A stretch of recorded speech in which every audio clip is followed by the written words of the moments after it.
It's summer over here and it is absolutely freezing. Oh, sorry. Absolutely freezing. Hey, Sarah. Hey there. Sorry. Oh, of course.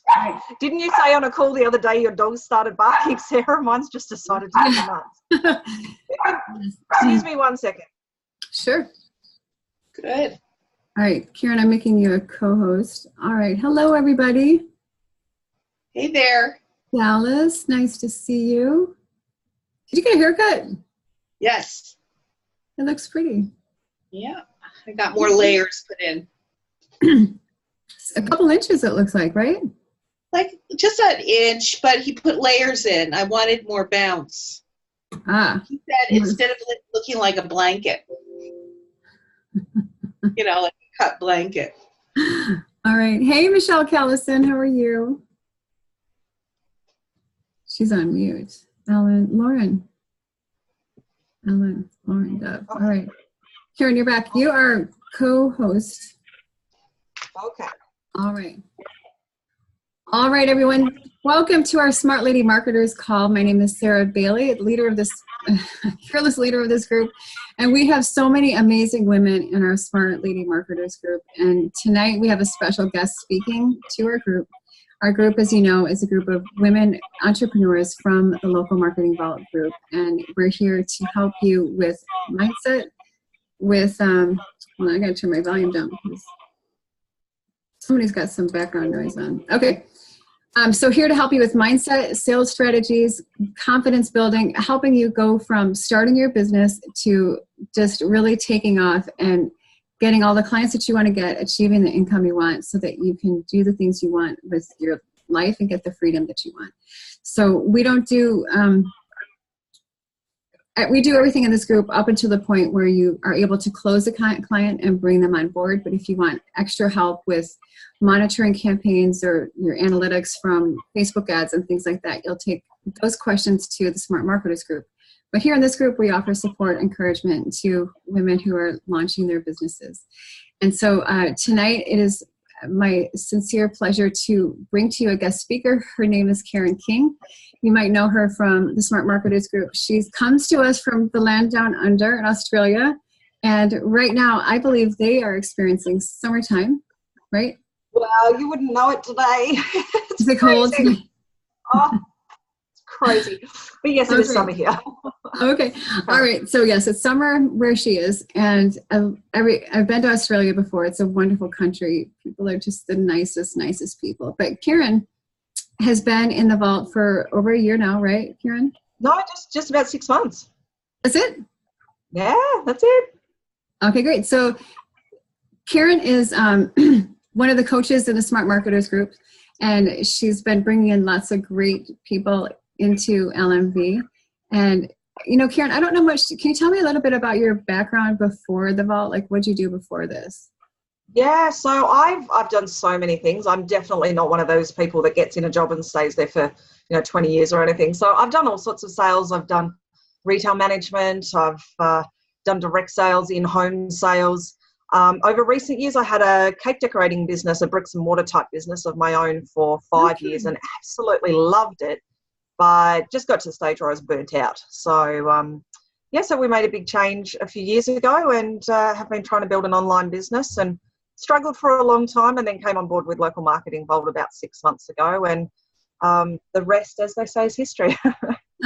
So I know you have you have an agency as well. So you're a coach in LMV, and you also have your own agency. So prior to the vault, when you tried different things, so that's awesome with the cake decorating thing. I'd love to ask you about that. But your other sales and marketing experience, did you do network marketing and affiliate marketing or what? Yeah, you tried it. I'm a very driven, determined person, and so as I said, I got burnt out sort of 2014. I was just absolutely burnt out, and as a family, we actually decided to sell everything and start traveling full time. So I build an online business. So I did affiliate marketing, Amazon FBA, e-commerce, you name it. And I'm very much the type of person that when I make a decision to do something, it just happens. No matter how much effort I put in, I just wasn't getting anywhere. I made some money, but not enough to feed a family. So we actually came back to Australia at the end of 2017 because I was broke. To be honest, we were broke. And the whole goal was that in 2008, we would spend the year building up a business and getting ready to head off and travel internationally. So I came across the Vault middle of 2018. Okay, great. And I know you're doing really well with the Vault, and I believe that the cold market script is in it's in LMV, came from you, is that right? The cold email script? Well, it came from somebody within the group already, but I just adapted it, and because it was a little difficult to find, I sort of uploaded it and added, a few little bits and pieces, just I think made it, a bit more visible so that people could get in and start using it. Okay, great. Okay, so everyone, Karen is going to talk tonight about cold prospecting through email marketing. And I'm excited to hear about this topic. And I must warn you all that I have a really bad internet connection, so I stopped my video feed.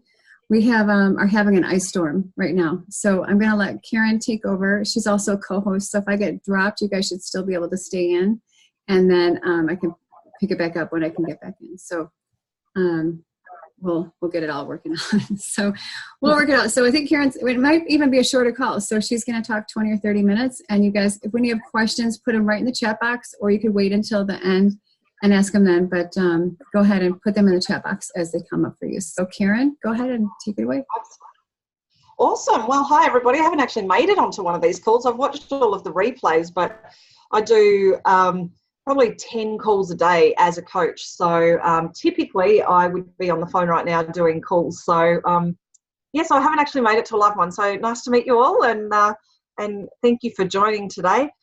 Essentially what I wanted to do today was just talk about the approach I took when I got started with the program. Over many years, and especially I guess from my cake decorating, I learned very quickly that I had to do what was most time efficient for me, because I'm very much a perfectionist. And I know when I started Local Marketing Vault, I spent weeks going over the videos, and I wrote long lists of Q&As, and I was so over preparing, and everybody said just jump in and do it, it'll happen. But me and my over preparing, I sort of put things off, and I reminded myself at that point in the cake decorating world, I could spend 5-6 hours working on a cake, but the client wouldn't know. They wouldn't see probably 5 hours of that work. I would be spending that time perfecting it and making it just perfect by my standards, but they wouldn't have known the difference if I'd just stopped an hour earlier. So I really try to work as efficiently as possible. And for me, cold emailing, even though it's a numbers game, cold emailing seemed like the fastest approach to be able, the most time efficient to be able to get out there. I don't like cold calls, so that wasn't something that I really felt I could do. I don't have a lot of business contacts. So for me, the most time efficient method was going to be cold emailing. So I spent a long time in the group just trying to find, what other people had done, finding scripts, finding the best way to go forward. And I guess to quickly summarize it, in my first month, I sent out in bulk 762 emails. With, of course, on the bottom of that was my Calendly link. And from that, I got 8 people respond to my emails very quickly. Typically within 12 hours, they got back to me. Most of them replied within sort of 4 to 5 hours. And so I got 8 people booked a session via my Calendly link. 6 people went ahead and did the client qualification interview. 4 people handed me their credit card numbers over the phone. Did the trials. One of those was a terrible business owner. There was no way I was going to work with him. I don't think he rang a single lead. And then of the 3 that were left, 2 came on board. They're both still with me today.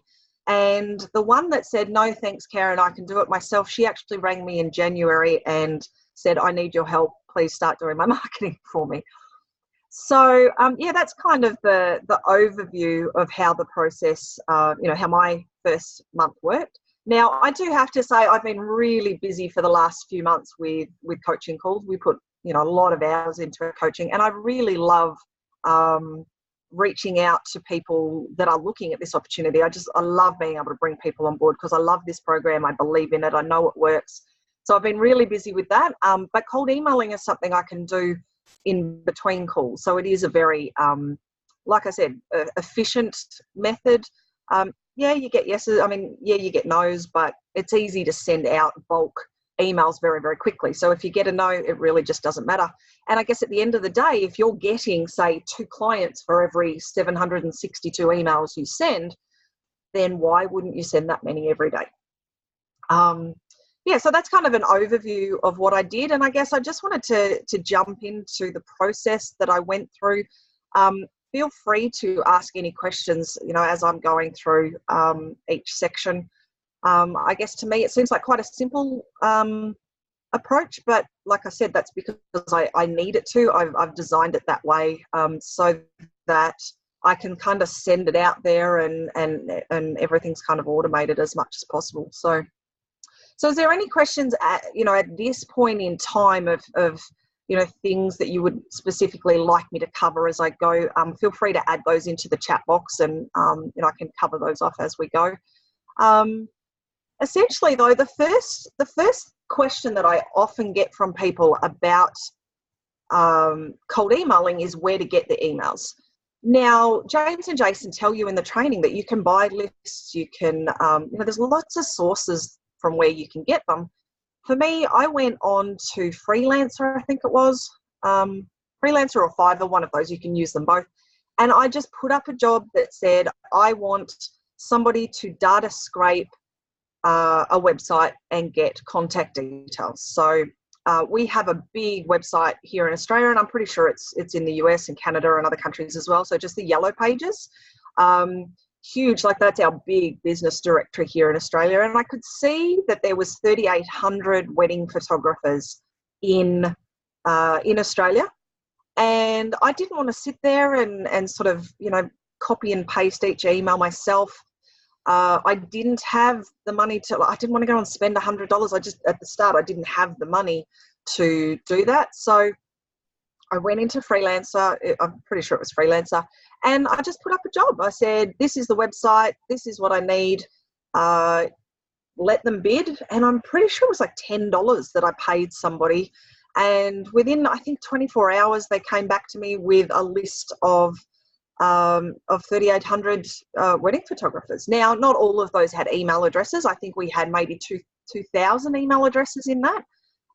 But hey, 2,000 email addresses that I can target straight away is really easy. So that was the start of it. Now, just on getting those emails, I've since had a look at some data scraping software myself. Now, if you are a bit of a techie, then it's not hard to do yourself. There are pieces of software out there. The one that I have since used is called Content Grabber. I haven't used it for a while, so have a look at that though. It took a bit of time to actually set it up and get the information 100% correct, but Content Grabber actually has an inbuilt template for Yellow Pages. So I was able to actually just use that template, follow it through, and then it went to work and pulled all of this data for me. There's lots of other data scraping software out there, but have a look and see. If you're a techie person, then I'd absolutely recommend it. It's not hard to do. If you're quick at teaching yourself how to use software, then it's not hard to do. But at the same time, if you can get somebody on Freelancer to do it for $10, $15, $20, then that's time efficient, obviously. So Karen, can you say what you mean by getting data or content? Like, what is it that you're getting? Okay, so data scraping is essentially just pulling the information, pulling the data off a particular website. So whether it's through Freelancer or it's using a piece of software, what I told, I guess both of them to do, but specifically when I was doing it myself, I told the software that I was looking for the name, the business name, the address, the email address, and the phone number. And so then it's an automated system. The software goes in and it essentially, it's almost like a macro whereby it opens the page, looks for all of that information. It then automatically clicks and goes through to page 2. And then it goes down and it finds all of that information, and it just goes and goes and goes and goes. That's really great. As I said, yeah, I know a lot of people in our group won't know what that meant, like data grabbing. So thank you for data scraping. Of course. So, and like I said, if you're not a tech person, don't worry about it. Just go to Freelancer and just use the term data scraping, or I think you guys say data scraping. And yeah, just say, this is what I need. This is the website that I want all of this information from. This is the information that I want. And I think a few people have said since then that they were getting quoted, so maybe $30 or $40. But just put the ad up there. I didn't go with someone that had a huge number of references. I just wanted to, spend $10 and get it done, and the quality of what I got back was perfectly fine. So, all right, cool. So from there, sorry, Sarah. No, I said thank you. I won't keep interrupting. I'm a long way away from you guys. There's a time delay. Yes. So the next part of it was obviously I still had to do some data sorting, because it's all good and well to get bulk information, but I did have to do some data sorting. So that was all just in an Excel spreadsheet. So I was able to go through and just isolate those, particularly because I was after cold emails. I obviously needed to sort out the leads that had email versus those that didn't. I removed any duplicates. What else did I have to do to it? Sometimes there were, obviously with duplicates, if you've got a studio, in my case, I was doing wedding photographers. So if you've got a studio that's got multiple venues, you can eliminate duplicates via emails, combination of emails, phone numbers, all of those sorts of things. So really I was just cleaning up the data so that I had a really, really good, base to work from. So again, if you're good at Excel, then you can definitely do that yourself. If not, again, you can use Freelancer, farm it out to somebody, spend $5 or $10 and get, a virtual assistant to do that for you. Make the process as easy as possible. If you want to invest a little bit of money, and I don't mean huge sums of money, then Freelancer is absolutely your go-to, because you can get anything done on Freelancer. And people don't, especially if you've got somebody that's relatively new and you're willing to take a chance on them, they charge ridiculously low amounts. And so you can actually eliminate some of the sort of grunt work, so to speak, with Freelancer. So then once I had that, it was about sorting out, getting the emails into my program. Now, I use MailChimp. I've always used MailChimp. I'd preface all of this by saying this is just the process that I use. Now, some people have said to me, but, won't MailChimp close your account? Or, obviously, I think in the UK, the laws are much stricter. This is the process that I did that worked for me. So obviously look at the situation that you're in and what works for you. In terms of answering that question about MailChimp closing my account, of all the emails I've ever sent, only one ever marked me as spam. I got really good open rate. My open rate is typically around 55%, and lots of activity, lots of people clicking on my links. And so from MailChimp's point of view, it all looks very, very legitimate. Yes, they are cold emails. No, these people have not subscribed to my mailing list. Yes, I'm having to tick a box that says that they did that, but that's just the process that I've gone through, and it's not been a problem for me in the slightest. So obviously, that's up to you guys what you do with that, but it's worked really, really well for us. So MailChimp is my go-to, and the reason I use that is because you get 2,500 emails on your list for free. So again, spend as little money as you have to. I think, as I said, I've had 2,000 emails that or 2,000 contacts in my emails that had emails. So I uploaded all of those, and if you haven't used MailChimp before, MailChimp has so many tutorials to help you go through this process. So essentially jump into Google and just type in, how to import into MailChimp. Everything you need is there. So the process was simple. It was import all of these contacts into MailChimp, and then I created an outgoing email. And I used the template that you can find in the Vault. So if you go into the files section in the Smart Marketers, you'll see there's a cold email there. It's a really, really simple email. Essentially, it's just saying, hey, listen, sorry to invade your time. I've just got 2 questions for you. If you answer yes, you're going to be really glad you opened this email. If not, my apologies for interrupting your day. And then it just says, are you looking to grow your business? Are you, what's the other one? Would you like a regular source of fresh leads?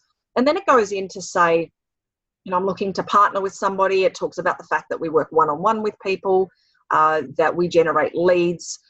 We target people that are, all the things that we all know from our training. But it goes through and it explains all the benefits for them. And then it does very clearly state, this isn't for everybody. We are after serious people, serious people that want to grow their business. And then I leave them my Calendly link and I say, if this sounds like something of interest to you, I'd love to have a no obligation chat with you. Click on this link. Now, I had a few people actually book using that link, but I did have a lot of people respond when I sent the email. They just responded directly to the email, and we started up an email conversation. And then from there, they went ahead and booked through the Calendly link. So I set up my email. I put everything in there that I needed to. I then scheduled it to go out. Now, obviously, it's really important to choose a time of day that is appropriate for your local business, for your market that you're targeting. So just give that a little bit of thought. What time of day is your business owner going to look at their emails? Is it first thing in the morning where they first get into the business? Is of an evening when they're finished with their business for the day? So just choose that appropriately. And then essentially I hit the send button and out went 762 emails, as I said, in the first month. And then I waited. And that's why it's so time efficient, because once you've got the process set up, it's just about, sending those emails out and then responding to any messages you got. Now, as I said, I got a 55% open rate on those emails. So the subject of those emails is typically a question about your wedding photography service or your gym service or whatever the case may be. Essentially, you want them to think that you're a potential client. So essentially they open it and then the email does its thing. So essentially at that point, it's really just a matter of responding to their emails. I got a few that emailed me and said, oh, hey, you know what, I'm really interested, but is this a scam? And of course, I just got back and I was really, really personal and really just tried to connect with them. These business owners, they get hundreds, and I'm sure you guys do too, hundreds and hundreds of emails every day, or every week, or whatever the case may be, saying the same thing. I mean, I don't know how many SEO emails I get per day from people saying, oh, I've visited your website, and we can do free or cheap SEO. So you need the email to stand out. When they get it to open, then the email is fantastic. But you do have people that are very, very skeptical. So I'll just email back and forth for a little while and just explain and just ask a few questions about the business, just help them to understand that I'm a person. I'm not just, somebody online trying to scam them or anything like that. And from there, I've typically found that, once I've sort of dispelled their fears that they might have had, then they'll go ahead and book. I did have a few that wrote back and said, if you'd bothered to visit my website, you would see I don't do wedding photography anymore.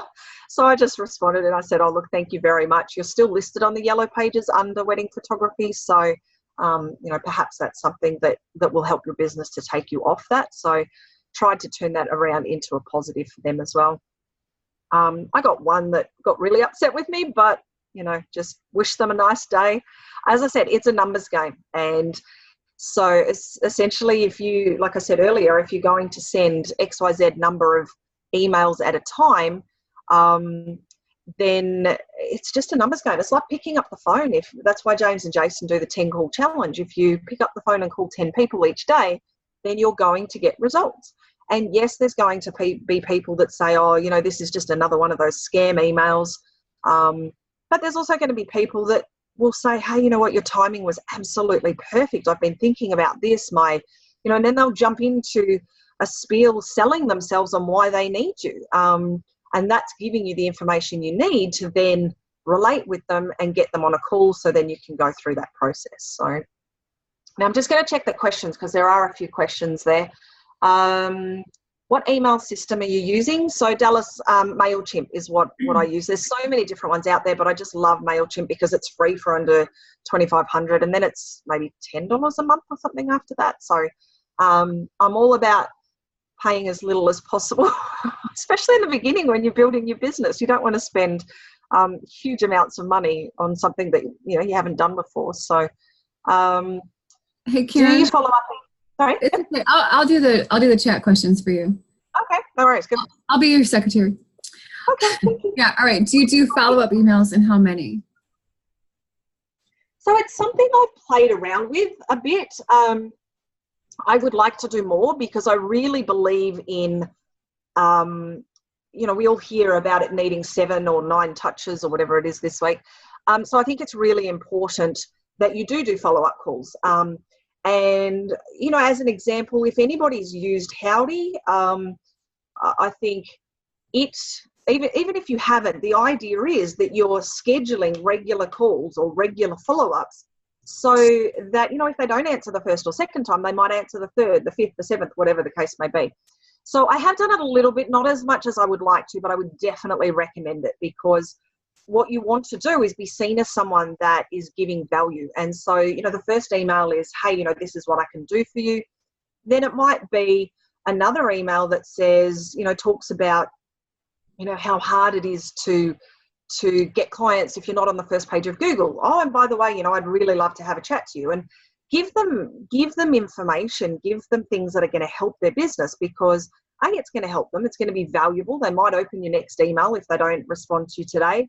But also it builds you up as somebody that knows what they're talking about. So then when they do talk to you, you've already established your expertise, so to speak. Yeah, and that's a good point that you're bringing up. And also, you guys just remember to keep the spotlight on the prospect and look at problems they might be having. And people buy based on emotion, and they justify later with logic. So when you send your emails and follow-up emails and things like that, appeal to their emotions, because that's what they're going to buy from. So when Karen used that takeaway, if you're not on the first page of Google, you're not getting the business that you could be getting, or however you phrase it, and speak to a pain point of theirs, and they're going to be likely to respond. Like, your subject lines in any emails that you send are the most important part of your entire email, because you could have great body, great content inside your email, but if they don't open it, it doesn't matter how good it is. Okay, so she has a pretty high open rate at 55%. That's a really high open rate. So Karen, you had a good point with speaking, like pretending that you're going to be one of their clients. We don't want to be dishonest, right? But when you speak like, hey, I'm interested in your services, or something like that, they're going to want to open that email. So make sure that your subject line is attention getting. We can also do another call coming up on how to write a good subject line and how to write a good email. Karen, maybe we could tag team on that. But there's certain things with email marketing that you can't do. Like, you don't want to write your subject line in all capital letters. That's, first of all, shouting at your person, but that's a big alert to Google and everybody that's a spam, and it might go right to your spam folder. Or if you use too many like question marks or quotation marks or exclamation points in the subject line, you're going to get booted to the spam folder. So you want to be careful with words you use, and don't use the word free in your subject line, and some other ones. And Karen, can you speak to that at all? Have you done research on that? Absolutely. There's some really good information out there. I can't share any sources specifically at the moment, but I know that in the past there's so many places online where you can actually get a list of the words not to include. So essentially, if you include the word free or, whatever's on this list, they are key indicators that your message is spam. So you want to avoid those things so that you end up in their inbox and not in their spam box. So I can definitely source that and share that with everybody for sure. Okay, cool. All right. Somebody's asking, Dallas, how many emails did you send out at one time? So the first round that I sent 762. Now I stopped at that point because I was brand new to the program and I got 4 trials out of that. So I then moved into, handling those trials and learning how to do that and, doing the follow-up and the conversion and all of those sorts of things. So that was my first month, 762. And then it's kind of snowballed from there. So I got a few clients on board, did some follow-up with some people. I came on as a coach 2 or 3 months into the program. So then, my agency, so to speak, sort of slowed down for a little while because I was so focused on doing the calls. But now that I'm doing well with that, and I find that I do have time in between my calls, then I'm able to send more bursts of these emails. So for example, the other day I found a bunch, even they were just ones that I did end up copy and paste, but I'll send 20 emails here, 20 emails there, and it's a bit like fishing. I've got to put the line out there, and it doesn't take me very long at all to do, but eventually I'll find somebody that wants to. And as I said, that's in between calls. So I don't have huge amounts of time to really sort of sit down and do an hour or two. And I really try to limit my agency work to in those in between calls for Local Marketing Vault. And so, yeah, I just try to do little bits and pieces here and there, knowing that somebody's going to say yes at some point. Now, are you doing a broadcast email with MailChimp so that the same message goes out to all 20 of those at the same time, or are you writing individual ones? Well, I've done it both ways. If I just wanted to send some test ones, I'll sort of do those directly myself from my agency. But typically, I love MailChimp because I can import big numbers and I can send big numbers very, very quickly. Okay, good. Yeah. Some people want to know, just for those of you who don't know, a broadcast email is an email inside a program like Aweber, GetResponse, MailChimp, an email program where you send out a burst of emails to a whole bunch of people all at the same time. And you could schedule the time that the email is released, and you'll get data on the open rate and how many people might click through to a website that you might have and a link in there.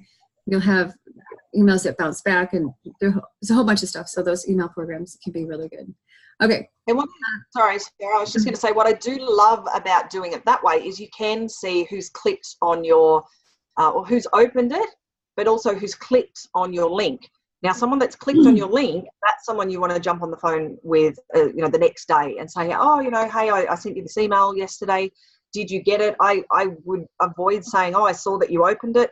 Because I just kind of feel that's a bit creepy. But, give them a call, give them a follow-up. And they are the people that are hot. If they've gone to the trouble of clicking on a link to look at maybe scheduling a time with you, then absolutely they're the people that you want to get on the phone as quickly as possible.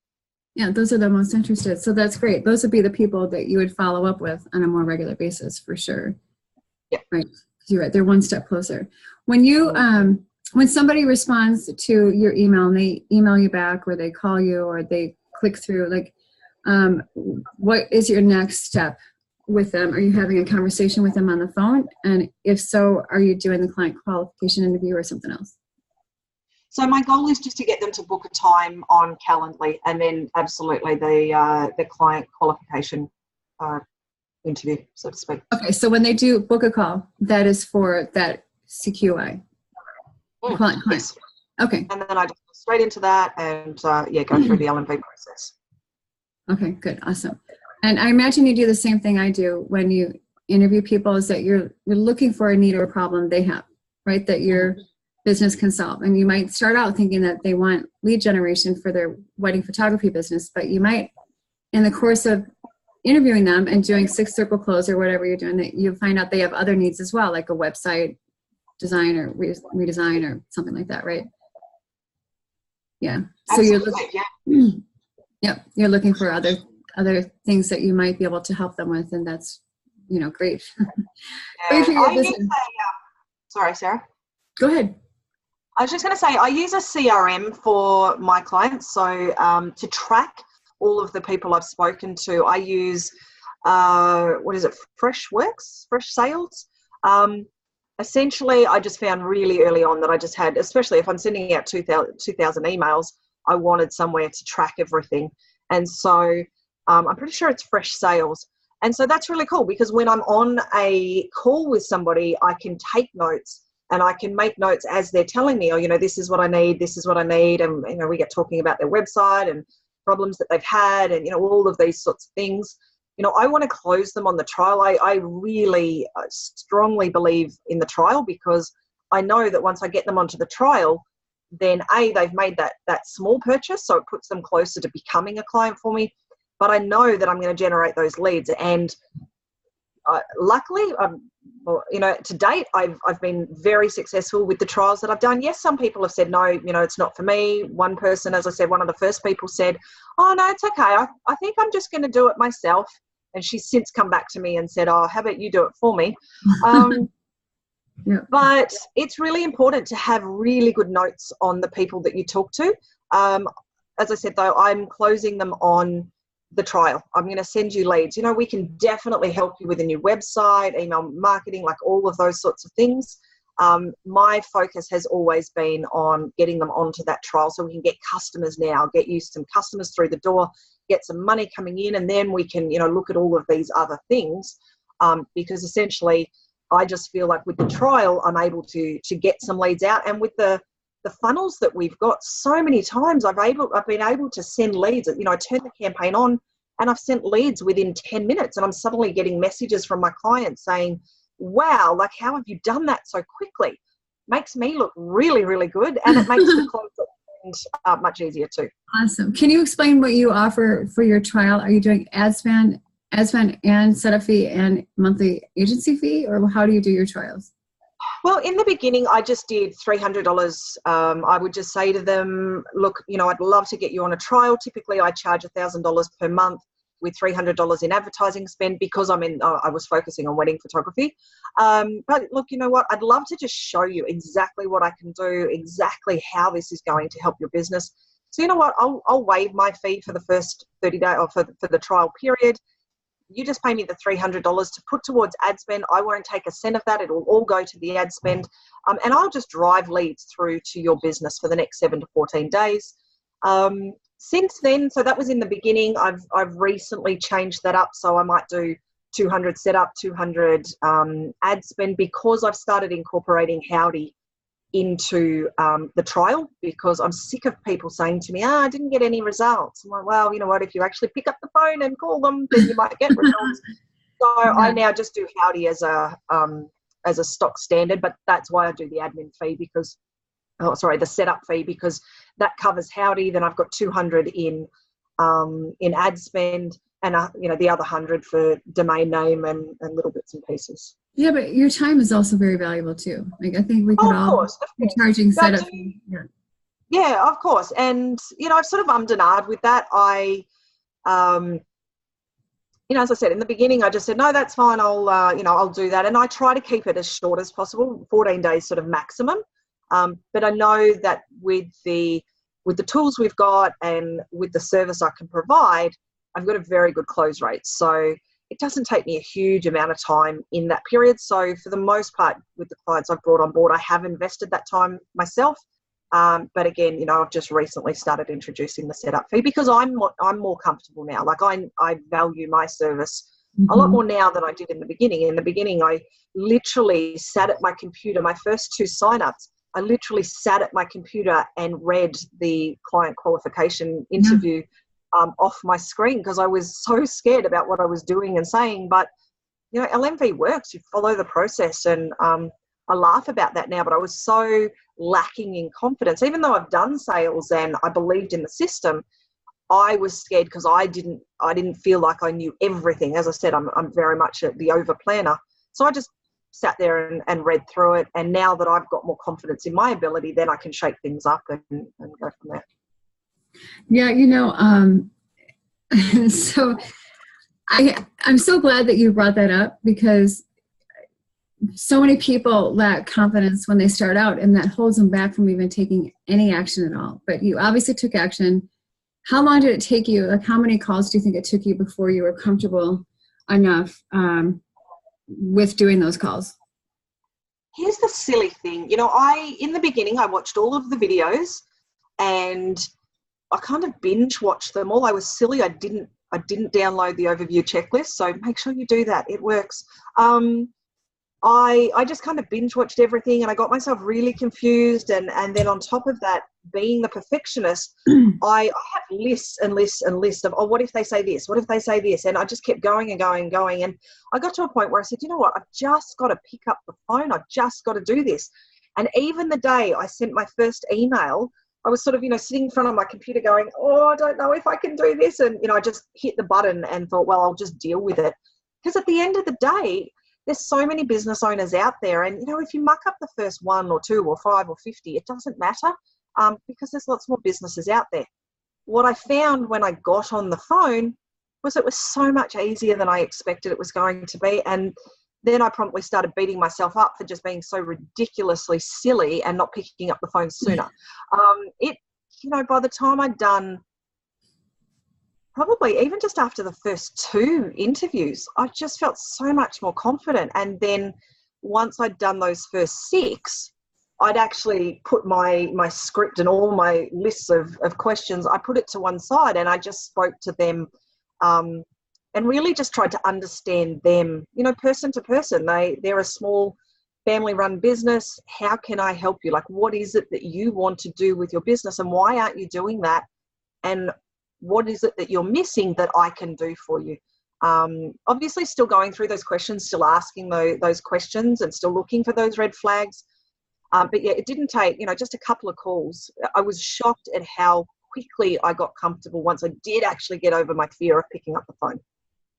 So you would say it really just takes just taking action, just jumping in, and stop obsessing about the what ifs and just go for it. Of course, there are going to be questions you're not going to be able to answer, but they're humans. Chances are they have 10 fingers, 10 toes. They go to the bathroom the same way we do. Just ask the questions and come at it from an angle you're trying to help them, not you're trying to sell to them. And if you're a consultant and you're coming alongside them and you're solving problems together, it makes it so much easier to build the confidence, wouldn't you say?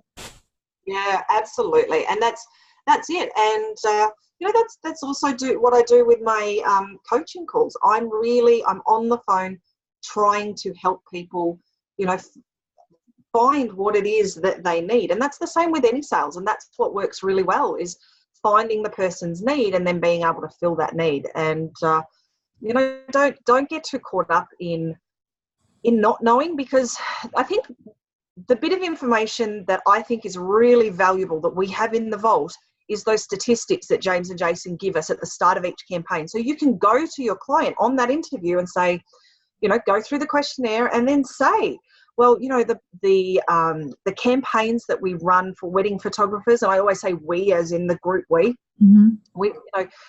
these campaigns are getting fantastic results. What we typically find is that, average lead cost might be, obviously every situation's different, but average lead cost might be around this. And I give them some percentages and give them all of that information. And it makes me sound really, really intelligent and that I know what I'm talking about. And it gives me confidence as well.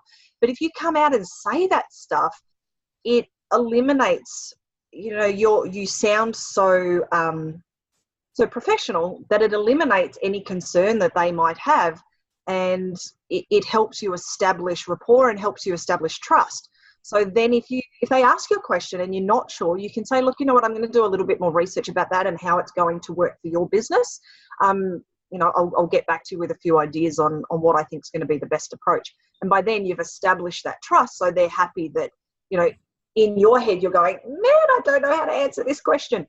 But in their eyes, you're going to help them out more by giving them some options. That's great. And I also love how you say we when talking to clients. So instead of saying I'm a lot of things in our business, 3,500 of us. Yeah.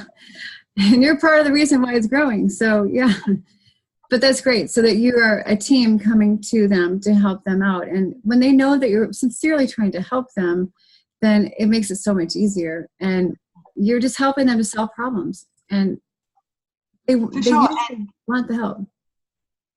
Exactly. And I think the big thing is that once you get your first few trials under your belt, you realize how valuable we are to them. When I got inundated by text messages and emails from my clients in their trials saying, wow, this is absolutely amazing. I've never had this before. And, you know, one would send me a screenshot of, you know, some images she's done. Oh, I've just booked a couple of sessions and, oh, look, this is my first image from my session. And they were so excited. And I did that for them. When you get that realization, everything changes, because you realize that you're not just selling them something, you're helping them. You are actually helping their business grow. And guess what? As a side effect, suddenly you've got this amazing agency. And like, I've got one lady who, you know, she was my very first client. And she's like, I've always been really nervous because I just do month to month. And because I was still establishing, I guess, trust in my abilities and everything. Every month I'd send out my invoice and I'd be like, oh, I hope she pays it. She messaged me in the middle of November and she said, look, Karen, I've got some family issues. I'm really sorry. I can't keep doing the campaigns with you. And I thought, oh, great. She goes, but it's okay. I've paid your invoice. Can you just sit there and just wait for me to come back? Because she said, there's no way I want you to go and work with someone else. Like, you're my person. So just wait for me. She paid me $1,000 a month for 2 months to sit here and twiddle my thumbs because she had her issues. But that's how much value I give her business. And to me, that was the ultimate proof of what we're doing for these business owners. So just trust in that, and that will help build your confidence. That's awesome. Okay, let me go back to the questions. I've had so many of my own that I didn't get over here. All right, so let's see. Did you delete the bulk email from MailChimp so you can start again? Dallas, I don't know if you want to clarify that, but I wonder if you might, because you get so many free ones. Did you delete a bunch so you could add more in? Oh, yeah. So in terms of contacts, Dallas, is that what you mean? Yeah. Yes. So I put in 2,000, and then, yeah, the next time I ran a campaign, just any that didn't respond or whatever, yeah, just delete them out and add the new ones in. Okay, great. From Ra, she says, how do you manage work, business, and kids and be successful, especially on a single household? Yeah. Really, really good question. And I'm glad you asked, actually, because for me, this business is very much about my family. And the whole reason, 2014, 2015, we sold everything to start traveling was because I had been in my cake decorating business. I'd been working 10-hour days, 6 days a week. I hardly saw my daughter in the first 5 years of her life. I really missed out. So I'm fortunate in the sense that we do travel full time. We homeschool. So we are here, all together all the time. So it's about, we have our times. I'll have a day off and I'll go out and we'll spend time out exploring the world, and then we'll have other days where it's a work day and the kids will do, they'll have electronic time, which for them, that's a lot of their learning that they do. And for me, it's a work day. And especially with the calls that I do, I schedule my calls, 9 till say 6 on the days that I'm working, and I do the work in between. Now, so my husband, obviously I'm lucky in that sense, he's able to manage that. But this business can be completely worked around your family. If the best time of day for you to work is in the evenings, call people in the UK, or I was going to say Australia, but the exchange rate's terrible, so don't do that. Call people in the UK. You'll get an instant pay rise with the conversion rate. You can work this 100% around what you're doing. So just pick and choose your hours where you can. But to me, it is absolutely critical that my business works around my family. I'm not going to do it any other way because I've been there, done that, and I felt like I was killing myself doing that. So this business is 100% worked around that. So with my Calendly, I only open times when it's suitable. If it doesn't suit me to, if that's when I'm having dinner with the kids, then I just don't open that time. I'll get up early if I have to, especially because we're in Australia. So my time zone it's ideal for people in the US, for example, between say, 7 and 12. That's ideal for me. My kids sleep late, so I get out of bed early and I do my stuff. And then once they get up, then, off we go doing our other stuff. That's good. I think it's also, you mentioned like set up time, and you set up time for your business and you try to be really careful about guarding that time for business. And then you have time for family too. Guard that time for your family. And I know some people will have their calendars like a Google Calendar or whatever, and have a different color for different categories of time. Like, so maybe you have green for business because green is like money, right? I don't know what color your money is in Australia, but in America it's green. So maybe you have green for the time block that you're running your business and you're making money. And you have like red for love, that is your family and their family time. All your family events are colored in red, and you can look at your calendar and see if it's kind of working out the way you want it to. You can actually, when you set Calendly up, you can actually set it to check your other calendars. So, you might say, okay, book it on my agency calendar, but make sure that there's nothing else going on my family calendar or my whatever other calendar. So if you book out time, like if you're going to be out for the day with your family, block that off in your calendar, and then any appointments that you might have. So I set my times up. So I'm available for people to book calls between, say 7 a.m. and 10 a.m. each day. But then if I book something up, I'll put it into my calendar, and Calendly will automatically see that and not make those times available. Exactly. You're right. All right. I have a couple more questions to read in the chat box, and we're wrapping up this hour. It's been super helpful. Just if you have a couple questions, just post them right now. We want to be able to finish by the top of the hour so you guys can start implementing some of this. And I will be speaking with Karen. Thank you. Maybe for a couple of the resources that she named tonight that we could put into our Smart Lady Marketers group. That would be helpful. Like what you use for the email, and like the name freelancer, and just some of the things you mentioned. If you wouldn't mind making a cheat sheet for people, would that be helpful? Would you be able to do that? Okay. Okay, great. All right. Oh yes, we already said that, Rod. Like, would you book the call to ask the questions? Yes, that's for the call. When you book a call, then you would get to go through the client qualification interview. What percent of clients okay, I have a question, and maybe this is from Dallas. Maybe she's asking the same thing I am. Let's say you have the calls with people, and I know different people will have different closing rates, but once you get a call with somebody, what percentage of those are you booking as clients? Using the first 6 calls that I ever did, and I guess I keep referring back to those because they are, when I was brand new. So if we've got new people on the call who, are nervous or whatever the case may be, it's a really good example. The first 8 calls I booked, 6 people actually showed up and did the call. 4 of those gave me their credit card number on that call and did the trial. One of those, I didn't want to work with him, so I sort of just cut him off. Of the other 3, 2 went ahead and became clients at that stage. The third one has actually since come back to me and said, hey, listen, can we do something? So, yeah, so the conversion rate's really good. Okay, I can't let this pass. Okay. You said there was one guy you talked to and you just didn't want to work with him, so you passed him up. Like, when people first start in their businesses, whether it's network marketing, like usually with network marketing, people get desperate. You just want somebody on your team, right? Even in this business, when you have like millions and millions of business owners to talk to, some people still get desperate and they'll take just about anybody. So can you share, what was it about this guy? Why did you, and what did you do? Say, I'm sorry, you're not a good fit for us. How did you let him down? Well, in all honesty, during the call, I got red flag after red flag after red flag. I knew this guy was not going to be good, but he was so desperate to give me his money, and I wanted to get my first trial. So I remember saying to my husband, well, you know what? I got his money and I'll send him leads. I got no problems with that, but I knew he wouldn't do any follow-up. He gave me his credit card. I charged him the $300, and then he disappeared for 2 weeks. He wouldn't respond to any of my messages. He wouldn't respond to anything. And I ended up saying to my husband, well, I guess I'll just run the campaign and go from there. So I ran the campaign. I sent him like 28 leads, 27 leads or something. He didn't respond to any of my messages after that. So it was really easy. I didn't have to let him down gently or anything. He just never got in touch with me again. So it wasn't like on the phone call. On the phone call, you didn't say it. I was kind of lucky in that sense. But it absolutely served its purpose because it proved to me that I could do it.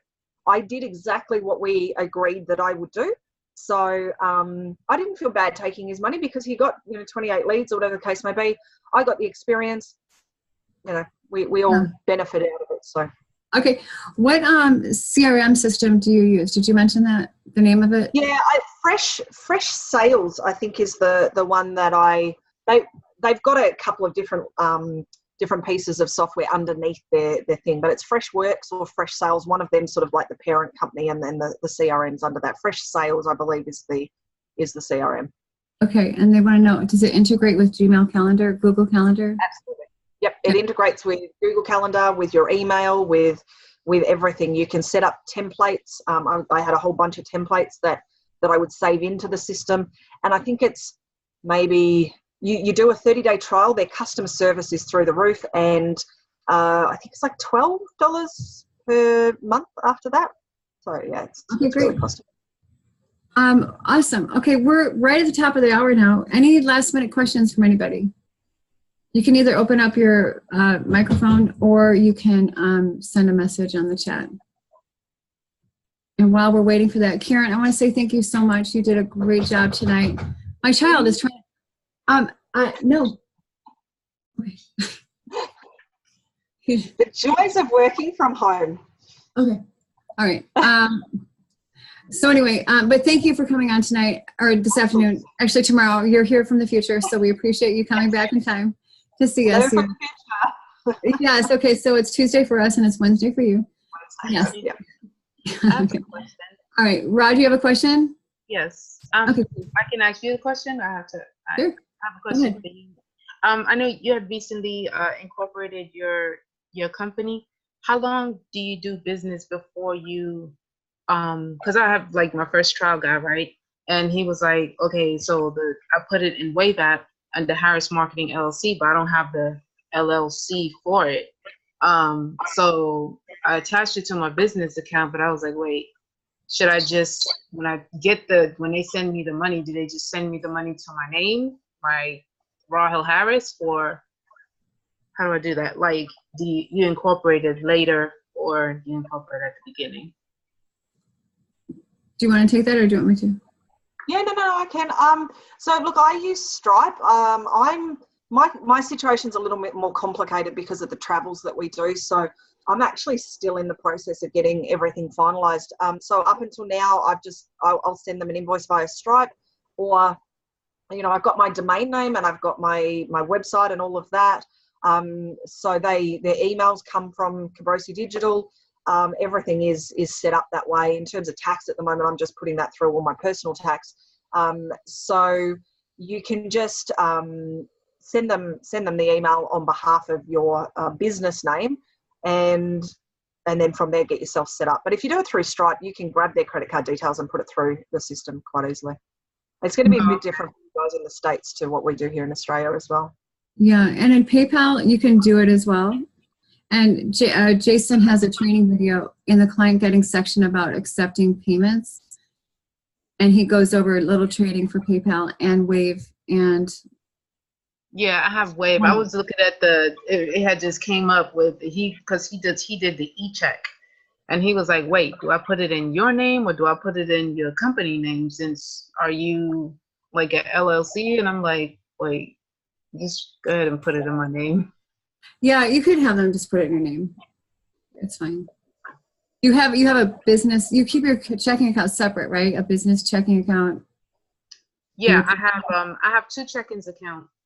One, it's not a business checking account, but it's a checking account that I just use just for the business. Yeah, that's fine. I have checking accounts that I use that are personal, but I use them for business, just to make sure you keep only all your, I'm not the accountant, but all your business expenses go in one account and your personal goes in another. But it can be personal account. It doesn't have to be a business checking because that costs more money. Okay, cool. So I have it like that then. Yes. All right. So, all right, everybody. Thank you so much. All right. So balancing work, life, and business to achieve our goals and reach new levels of success. All of this you guys are doing with your LMB business, with our Smart Lady Marketers business. We wish you so much success. We want to thank you for joining tonight. If you have not gotten all your questions answered, go ahead and post them in our Smart Lady Marketers group. We're welcome to take them on. If you have ideas for other topics that you want to bring to these calls, happy to do that. If you have people you know who would want to speak to our group, that would be great. I would encourage you to go into the Smart Marketers group, and when you see other women posting questions, send them a private message and mention this group to them as a way to give them additional support, okay? We're not to post information about our video calls in the group anymore because some of the men were getting upset, like, because they weren't included also. So it's our little secret. But if you see women in the group, please just mention this group to them. And then also, I would love for you to post more often on our newsfeed in our group with questions. If you have inspirational quotes you want to put in there, that's fine. We don't want you selling any products in our group or cross-promoting anything else. That's not what the group is. But we're here for support and encouragement. Love you all. Thank you so much. Karen, thank you so much for hosting tonight. We'd love to have you back someday on another topic if you'd like to speak. Thanks for having me. Okay, awesome. You guys have been great. And we'll catch you in the group. Have a great night, great day, wherever you are in the world. Bye. Bye-bye, everybody.